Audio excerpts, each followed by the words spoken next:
Hey Practical fans, it's NHL playoff season, so let's talk about sports.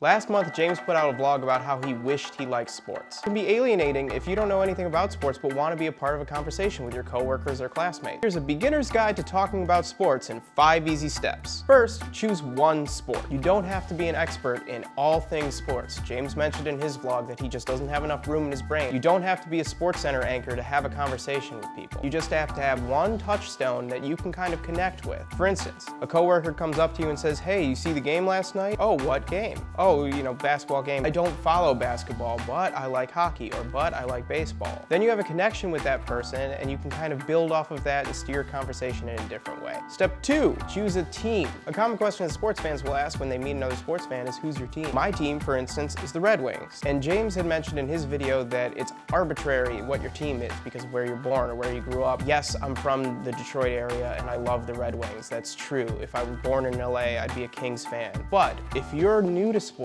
you can choose whatever team you want. You just moved to Chicago, pick up the Blackhawks or the Bears or the Cubs or the White Sox, I guess depending on where you live in Chicago. Maybe a player on a team far away went to your college. Pick up that team because you like their player. Maybe you just like the logo.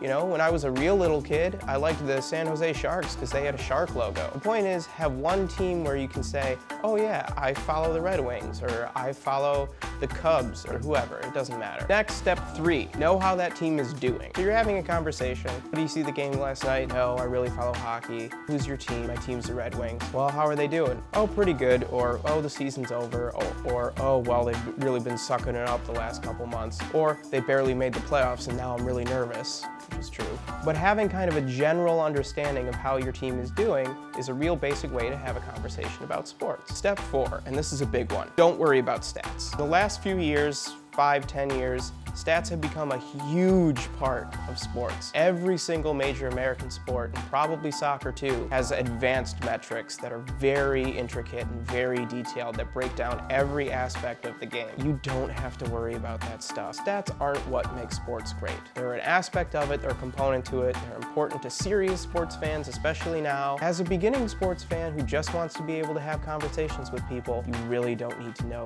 that stuff. I still don't really know what WAR means, wins above replacement, in baseball. I'm not really sure what that is. Corsi is a big deal in hockey. I have to Google it almost every time I read an article that mentions Corsi. I consider myself a pretty serious sports fan, and I don't know what half that stuff means. I just don't know. I don't know. It's not a big deal. You don't have to know it either. All you want to do is, not feel like an idiot when you're getting coffee at the office, then who cares? And step 5, here's what I think is the most important step for a beginner sports fan. And that's find the story. There are so many excellent stories in sports. It's why the ESPN 30 for 30 documentary series is so incredible, even for non-sports fans, because they find the stories that are worth telling. Every single game has some sort of dramatic through line, and if you're watching this channel, you're probably a big fan of storytelling. Every game will have something that you can latch onto as a fan of a story to really get into it. You can always find an underdog. You can always find a player who's got some sort of exciting backstory. There's rivalries, and there's championships, and there's national pride in the Olympics. The possibilities are endless, and the stories are amazing. And part of that is because you don't know what's going to happen.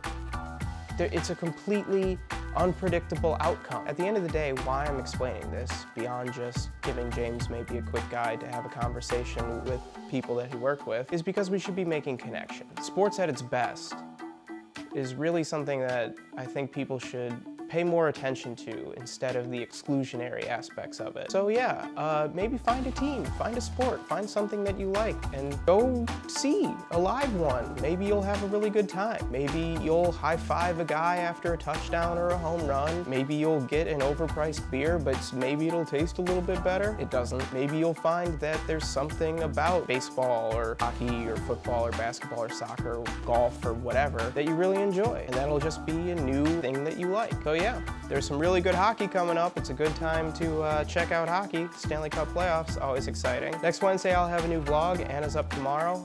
Be sure to subscribe to our channel for more content. And yeah, bye everybody.